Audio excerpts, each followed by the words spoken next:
ইতিহাসে এমন একজন মানুষ ছিলেন যার নাম শুনলেই আজও গা শিউরে ওঠে। প্রায় 4 কোটি মানুষের মৃত্যু একজন মানুষের নেতৃত্বে। কিন্তু অবাক করার মতো বিষয় হলো, কেউ তাকে বলে মহান নায়ক, আবার কেউ বলে রক্তে ভেজা এক দানব।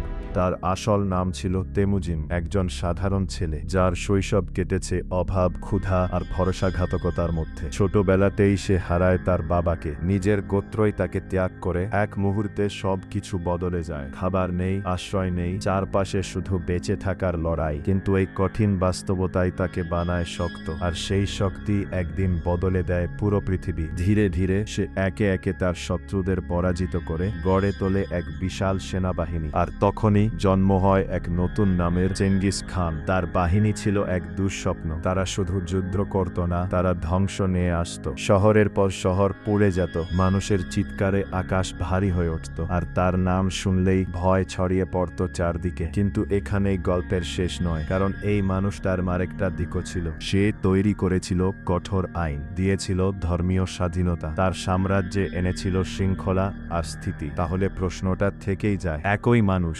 একদিকে ধ্বংসের প্রতীক, অন্যদিকে উন্নয়নের পথ প্রদর্শক। চেঙ্গিস খান, সে কি সত্যিই এক নিষ্ঠুর খুনি, নাকি এক মহান নেতা? হয়তো এই প্রশ্নের উত্তর ইতিহাসের কাছেও নেই।